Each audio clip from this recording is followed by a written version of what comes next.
Good morning, and welcome to the Science Stage at the Library of Congress National Book Festival. I hope you have a great day hearing your favorite authors discuss their latest work. I'm Shari Werb, and I'm the director of the Center for Learning, Literacy, and Engagement at the Library of Congress. The division I lead is responsible for leading the library-wide effort that is necessary to produce this festival and other initiatives to engage audiences like you with the library, its vast resources, collections, and expertise. Many of you love this festival so much that you've asked us to have it be more than a day-long event. And I'm excited to tell you that we are responding to your request with a new program, as Sarah mentioned, called the National Book Festival Presents. Starting in September, we'll have an appearance by the actor, author, and magician Neil Patrick Harris. We'll kick off a series of extraordinary writers at the library discussing their works. The series also includes Malcolm Gladwell and children's author Dave Pilkey. For more information about those events, please visit loc.gov. We have a great lineup on this stage devoted to science. We not only heard your requests for a longer book festival, but we also listened to your wish that we bring back the science stage, which we did not have last year, and now we do. The authors on this stage are among the nation's best science writers. I'm pleased to introduce our first author, David Sloan Wilson, whose new book is The View of Life, Completing the Darwinian Revolution. David Sloan Wilson is the State University of New York Distinguished Professor of Biology and Anthropology at Binghamton University. He applies evolutionary theory to all aspects of humanity in addition to the rest of life, both in his research and as president of the Evolution Institute. His books include Darwin's Cathedral, Evolution, Religion, and Nature of Society, Evolution for Everyone, How Darwin's Theory Can Change the Way We Think About Our Lives, The Neighborhood Project, Using Evolution to Improve My City One Block at a Time, and Does Altruism Exist? Culture, Genes, and the Welfare of Others. The National Review has called his new book a forward-looking positive vision. Wilson aims to break evolution out of its biological box, offering it as a universal framework for understanding and shaping human phenomena. David will be interviewed by Gal Beckerman. Gal is author and editor at the New York Times Book Review, where he handles nonfiction books, including science titles. Before coming to the Times, Gal was the opinion editor at the Forward newspaper and a staff editor and writer at the Columbia Journalism Review. His writing has appeared in a number of places over the years, including the Wall Street Journal, the New Republic, and Book Forum.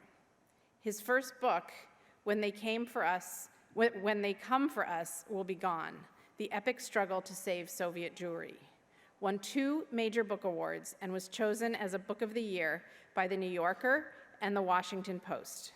His second book will be published next year. Please welcome David Sloan Wilson and Gal Beckerman.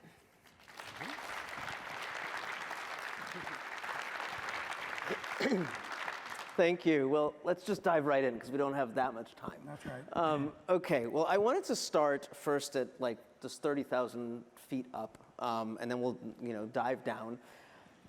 Can you just give us a sense of why Darwin's theory was so powerfully revolutionary, or even elegant might be the word to use, such that we can now think of it, or you want us to be able to think of it, as beyond just describing biological processes? Just at the level of his theory, what made it so useful? Well, not only is it one of the most important theories in the world, it's also one of the simplest ones in the world. Right. It runs on 3 ingredients: variation, individuals vary in just about everything that could be measured; selection, those differences make a difference in terms of survival and reproduction; and heritability, offspring resemble their parents. Put those 3 together, and then we get organisms change over time, and they become adapted to their environment. So that's Darwin's theory in a nutshell. And Darwin himself extended it to the length and breadth of humanity. But something that happened during the 20th century was that this great theory got mostly, for the most part, constricted to genetic evolution. So around the world, for experts and novices alike, if I say the word evolution, you hear the word genes, as if the only way for offspring to resemble their parents is by sharing genes. Once you state it that way, it's patently false. Of course, we share cultures and we share much else. And so completing the Darwinian Revolution, basically, it will be complete when it makes sense of everything that we associate with humans, culture, and policy, because we need to get to the practical applications of this, in addition to biology. That's what I mean by completing the Darwinian Revolution. I'm curious, what was Darwin's own vision of how it could be applied beyond biology, beyond explaining the evolution of the physical form of a species? Well, he was such an amazing man that at the same time that he was studying barnacles and orchids, he was also studying his own children.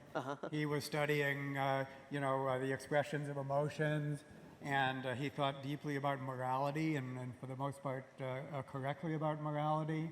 He called sympathy and empathy the signature human adaptations, which made him basically not a social Darwinist, part company with people who thought that we should just practice eugenics.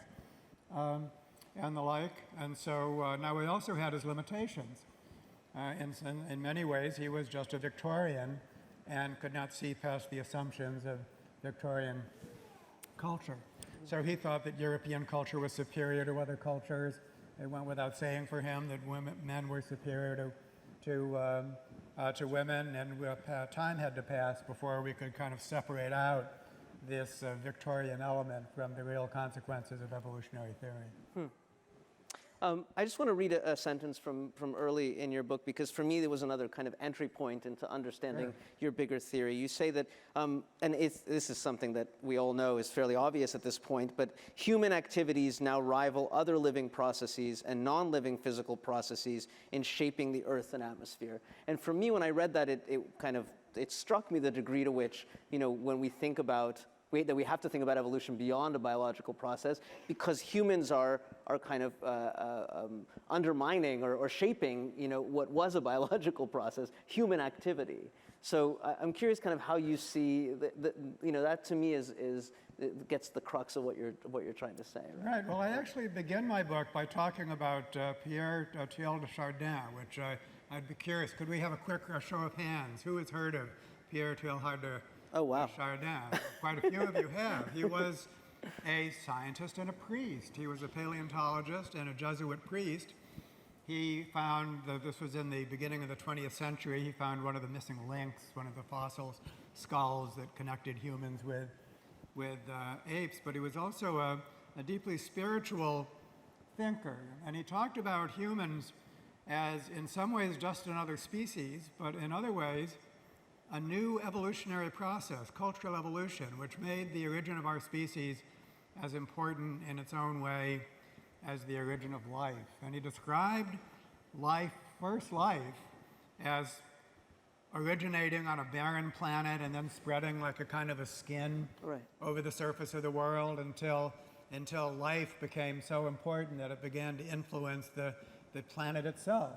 So living processes began to rival physical processes in the shaping of our planet, and that's why our planet is so different from all other planets. But then on one twig of one branch of this tree of life, humans formed, and then cultural evolution caused them to branch, and in an astonishingly short period of time to spread over the globe themselves a kind of a second skin, which he called the noosphere.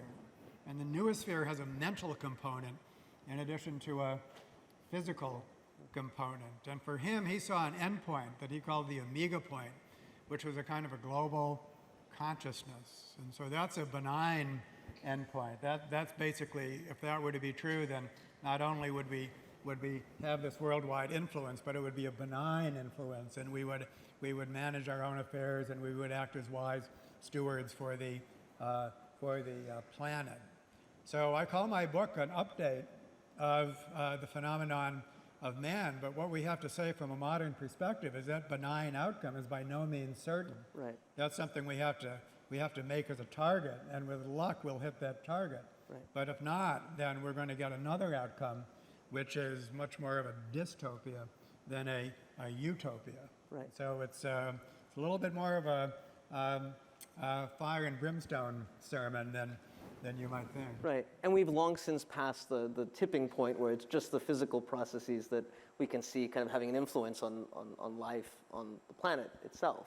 I mean, whether or not you believe in climate change, I mean, it's obvious that at some point the impact of human existence kind of took off in a new direction. Yeah, you know, it's actually one of the things we're learning is that this worldwide impact of human activity extends further back in time than we thought. Right, so that tipping point might be even earlier. Yeah, but I wouldn't. You wouldn't call it that. I wouldn't call it a tipping point. It's been said that if the Earth warms up 6 degrees centigrade, that's not going to hurt life on Earth. Life can handle that. It's just people that can't handle that.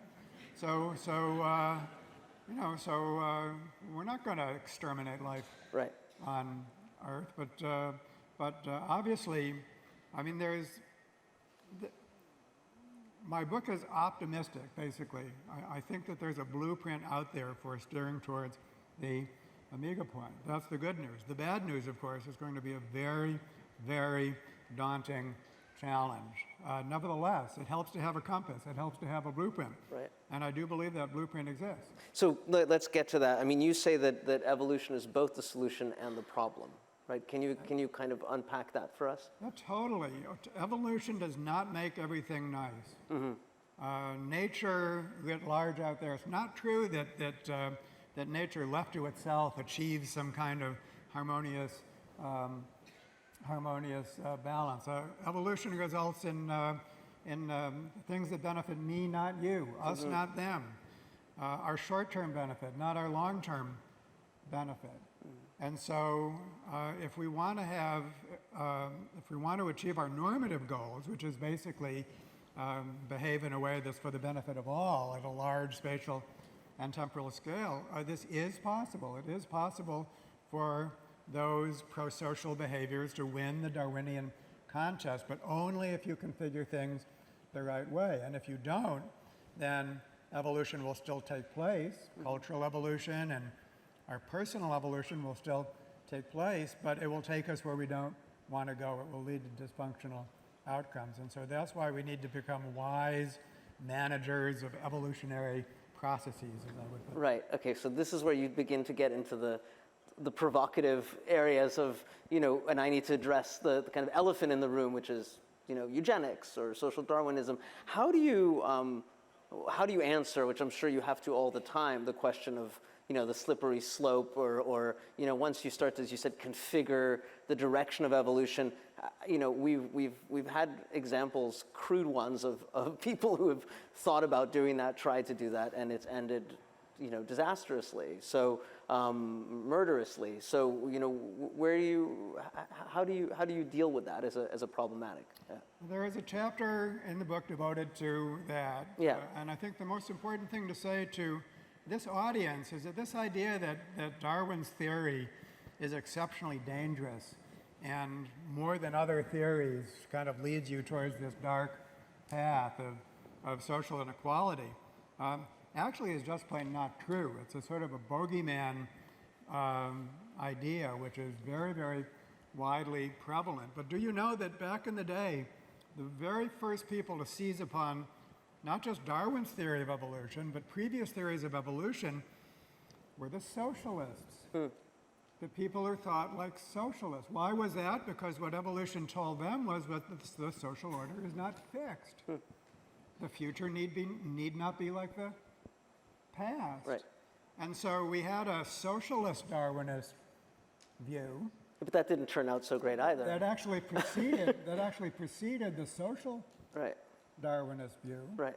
And then we have such things as the philosophical tradition of pragmatism, represented by people like William James and John Dewey, the beloved social reformer, all inspired by evolution and by Darwin. And so the bottom line is, and then we have cases like, was Hitler influenced by Darwin, which is often said that he was, but actually no. If you do your scholarship, you find out not at all. And there's all the scholarship you need for that. So the bottom line is You ready for this? Anything that can be used for a tool can also be used as a weapon. That is true for a theory in addition to a physical tool. And Darwin's theory is no different than any other powerful idea. Yes, it could be used as a weapon. And yes, we want to prevent that. But yes, it can be used as an extraordinarily useful tool. So the idea that, oh, we shouldn't do anything with this theory because it can be used as a weapon, please. I mean, there's really no substance to that. And we need to shed this bogeyman version of evolution as somehow exceptionally prone to lead down this dark path. Right.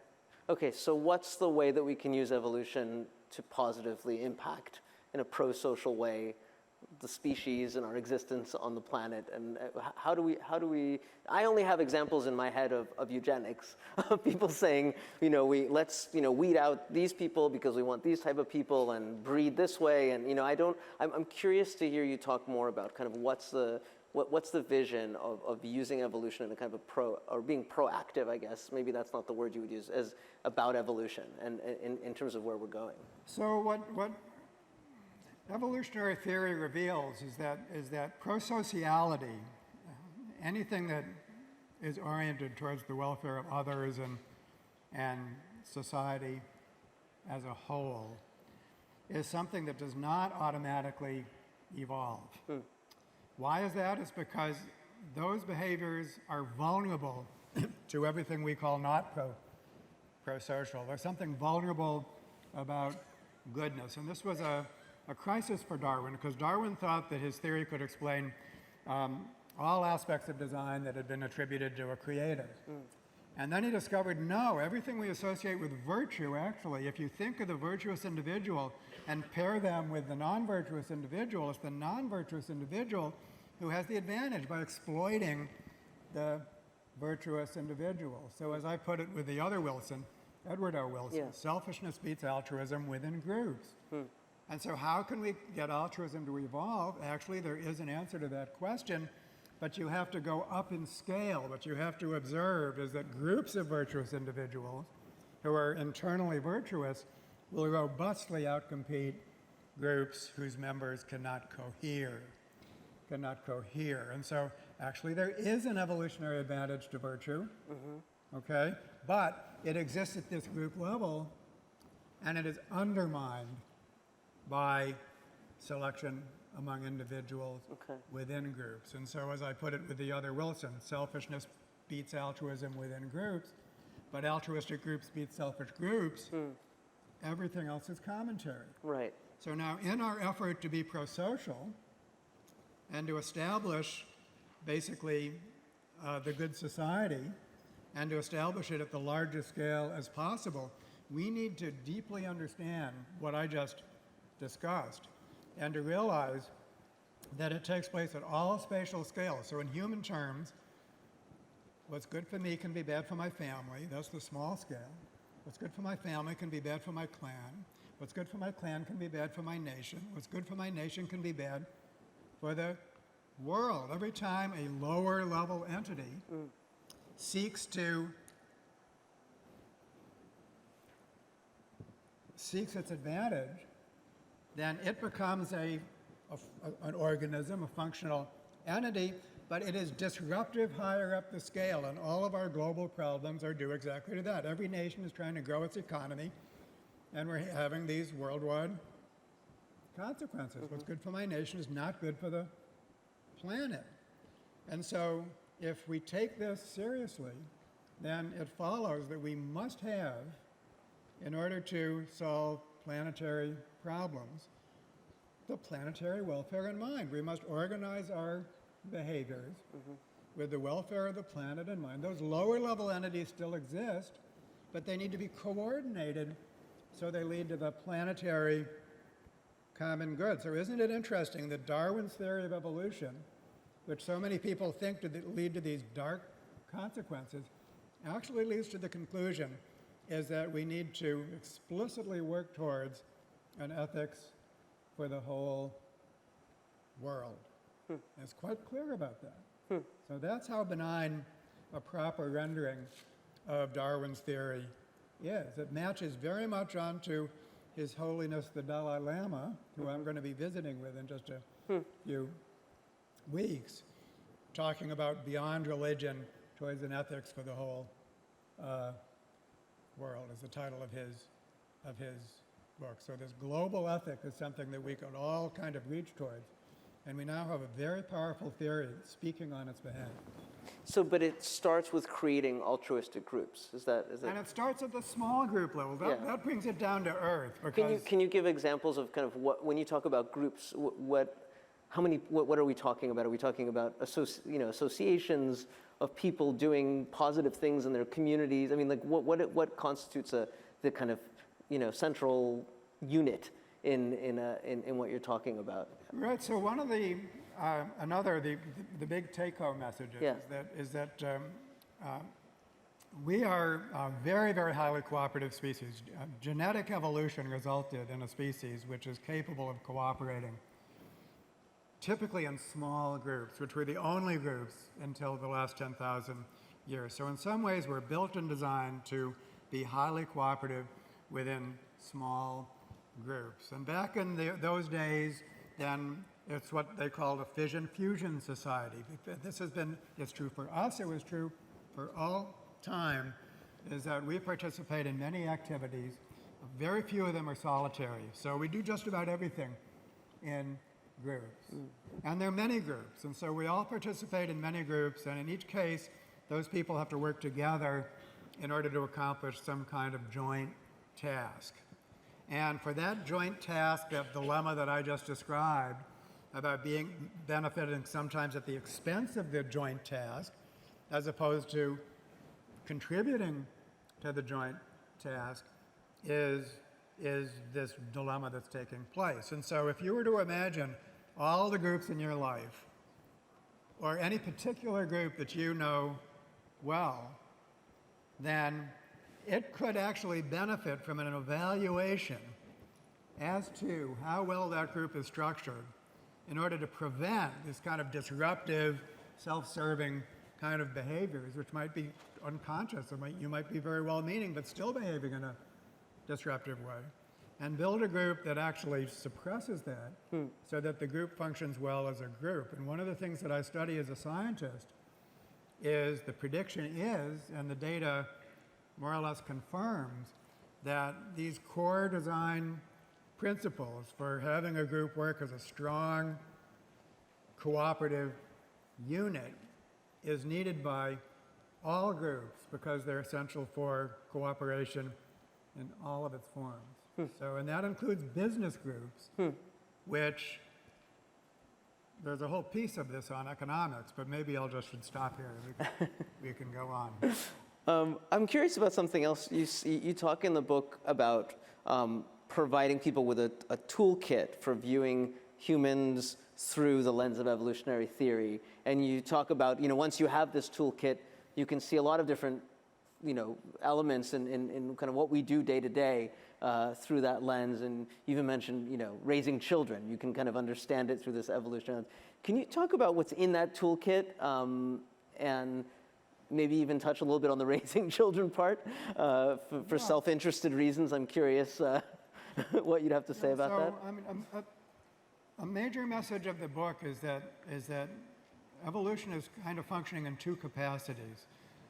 In one capacity, it's this grand theory. It offers a cosmology, which I think can be as motivating as a religious cosmology, because we're all excited by something which can explain everything. I mean, there's something that we thirst for. Right. Man's search for meaning. I mean, evolution kind of satisfies that, I think, in the same way that a religious worldview does. But at the same time, it functions as a very, very practical toolkit. And I love the toolkit metaphor because that's what the plumber and the carpenter carries around. And they arrive at the job and they size it up and they pull out the right tool for the job. And this toolkit, it takes more than a minute to describe it,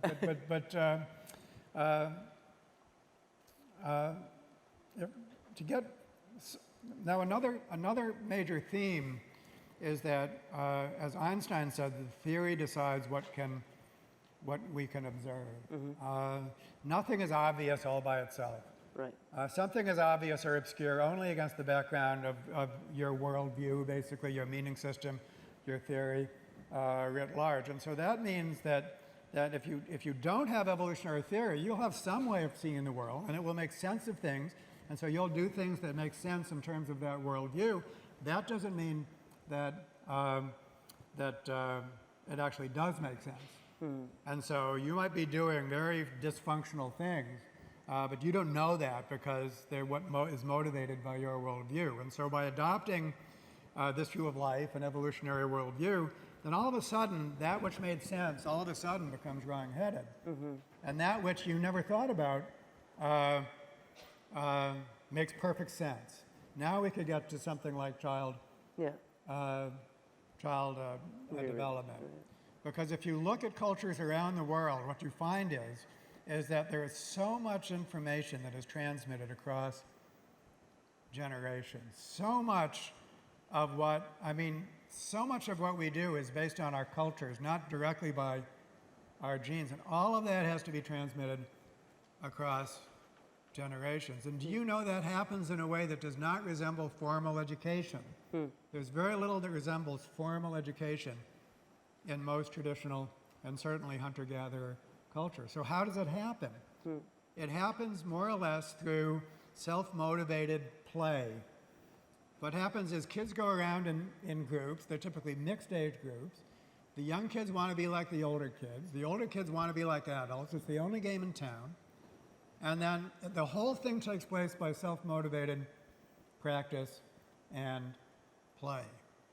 And play in particular is much more happens through play than we think of play as superfluous and trivial, but not at all. So much social regulation and intellectual development takes place through play. And so now what we have in modern life is we have a childhood in which that kind of play has become in very short supply. It's in very short supply in school, and it's in very short supply outside of school. Gone are the days when your mom told you to go outside and play and don't come back until dinner. And so this is turning out to be extremely harmful to our children. And here's another thing, touch. There's one of my favorite stories from the book, which I don't think we have time to recount in detail, has to do with the importance of basically living in a cooperative group. So if you're isolated and not in a well-functioning group, then this is going to be very stressful for you. And a lot of that is communicated by touch. Non-sexual touching is how your body knows that you are in a cooperative group. And so from one perspective, it makes sense. Let's implement no-touch rules so we won't have sexual harassment. It makes sense against that background. Against another background, we say, no, please, we have to really be able to communicate our love for each other, basically, by touching each other is something which we don't want to prohibit. Right. So this is just two of many, many examples where by adopting the right worldview, then these things make perfect sense when they were obscured or made invisible from other worldviews. And so we might be removing like important cultural traits that have allowed us to survive, to some extent to this point. Totally. Yeah. And implementing these, once you see their importance, is not that difficult. There's a foundation called the Let Grow Foundation, based in New York City. So please look it up. And it fosters this kind of appropriate play inside of school and outside of school. It used to come so naturally that we didn't even know it was there until it was gone. Yeah. And it could be brought back. But an effort is required to bring it back. And so you could multiply these things again and again and again. They're not difficult to implement, but first you have to see them. And that's why the theory decides what can be observed is one of the most important messages of my book. Great. I want to open it up to questions. So why don't we just people who have questions, you can raise your hand and we will call on you. Yes, sir. I think we line up. I'm sorry. There's a methodology here. Okay. There's microphones and you can line up. Have you done any research? Why don't you move a little closer to the microphone? Have you done any research on why so much of the U.S. population rejects the idea of evolution and how we might break through that? So why does so much of the population reject evolution? Of course, there's the typical religious reasons. There's also the social Darwinism idea, which is so prevalent.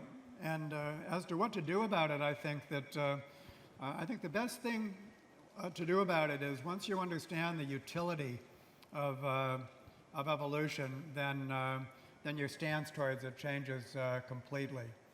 Basically, anything which is explanatory and useful, if you see it that way, then you want to pick it up. It becomes alluring. If it's threatening, of course, you want to push it away. So once evolution is explained in a way which is first highly explanatory and also highly useful, it's at that point that your stance changes. And I work with many religiously oriented folks who have no problem whatsoever. In fact, evolution enables you to think more deeply about the topics associated with religion, spirituality, such things as contemplative practices, and so on. And so it can be turned around, and is. There's many examples. So I'm actually quite optimistic about that. Let's go. Hello. Thank you very much for being here. Thank you. By the way. Human beings seem to have an incredible capacity to influence their environment, and we've seen those effects magnified over time, become very apparent, specifically recently, to a broad number of people. But in a more fundamental way, as human beings start to contend with the ability to alter themselves more fully, I'm thinking of things like transhumanism or even leaving the planet and forming other reproducing populations elsewhere, will evolutionary theory need to be reevaluated in those contexts? If you, say, upload your consciousness into a computer and start replicating yourself in that environment, do those same tenets still apply, or will they need to be changed to suit those different mediums? Yeah, these are big questions that cannot be answered in short answers, but I think the most interesting thing to say there is that any process that includes those three ingredients of variation, selection, and replication counts as an evolutionary process. And that so includes many cultural processes, personal processes, and computational processes. And so now we get into some, some of this more futuristic sorts of things with robots and artificial intelligence. And What about also? Yeah. What about also the ability to actively edit your own genetic code? As Yes, an that's individual? true, possibly. And in each of these cases, we have to do this in a way that's responsible. But anything is threatening when it's more or less done on some people without the consent of others. And anything is more benign, not totally benign, but as benign as it's going to get when we do it by consensus. And there's nothing off the table there. If we're able to gene edit, that's a tool. And let's just make sure we use it as a tool and not a weapon, and let's make sure we do it in a way that is prudent about avoiding unforeseen consequences. But one thing is for sure is that if we're going to have a planetary organism, it's going to have a nervous system, and that nervous system is going to be electronic. And so we're going to have to use technology, basically, in order to wire human society at a global scale. And so, yes, we're going to have to make the most of technology, but we have to do it in a way that's by consensus and is prudent with respect to unforeseen consequences. And that requires humility. Humility. Thank you. Since there's so many planets out there potentially fostering civilizations, I've heard some people posit that the reason why we don't have a lot of other civilizations that are talking to us is because that civilizations eventually self-destruct. And I mean, I can think of two reasons now that they could. One is global warming, but the other is nuclear Armageddon. And I'm just wondering whether you have any comments about that, whether we become so smart and so powerful that we kill ourselves, and so we're not going to last very long. These are, just short, easy questions. I know it. Another softball question. I think that let me introduce another possibility, which is that there might be life on many planets, but if you took humans away from this planet, then there would be no species communicating or anything like that. So we're not just asking about life on other planets, we're asking about human life on other planets. And here's where Teilhard de Chardin really kind of got it right. I mean, the idea that we're not just a species, we're an evolutionary process, and that evolutionary process became conscious in some sense. We have to explore what that means, and then began reflecting upon itself, and then actually built up into some kind of superorganism that was capable of communicating to other planets. That might be the thing that almost never evolved. So you might have planets that are full of life, but not the kind of life that attempts to communicate even with other species, not to speak of with other planets. So, and as for driving itself extinct, one reason why I kind of not just shy away, but I would kind of disparage this great interest in colonizing other planets. It's such a remote possibility that we should be spending all of our attention doing well by our planet. Please, let's do that. Thank you. Thank you. It's a waste of attention to ask how can we colonize other planets when we should be looking for sustainability on our own. That needs our undivided attention. As you talked about social behavior and altruism, you pointed out that what is good for the individual may be bad for the family. What is bad for the individual family may be bad for the clan. Good for the individual family may be bad for the clan, et cetera, as you go up the social structures. And as I understand, you're suggesting that we maybe should be thinking from the top down. What's good for the world as our guide. That seems to imply, though, to recognize that what's good for the world may be bad for the individual nation. What's good for the nation may be bad for the clan. Is what you're suggesting, therefore, a recognition that altruism and positive social behavior implies some level of self-sacrifice? Should we become more comfortable with the idea of self-sacrifice as a guide for positive social behavior? Oh, that's a great question, and my short answer is yes and no, so let me unpack that just a bit. It is based on just the nature of trade-offs. It is the case that if we're going to do something that's for the benefit of others and all of us, that does require time, energy, and risk on the part of individuals. That's just how it's got to be, okay? So that's just a fact of life. On the other hand, how we distribute those costs is something we can do a lot about. And if we fairly distribute the cost, then we share the benefits and we share the costs, and there's a net benefit, and so we all gain. So with appropriate coordination, then this can be accomplished without something that looks like self-sacrifice. Yes, we're all working, we're all spending effort, but it's not in a way which is causing an unfair advantage for some more than others. And so it's a matter of coordination that yes, work will be involved, but if it's fairly distributed, then, and we also share the benefits, then there's a net benefit for us all. And so we can see this as all in our self-interest in order to do this.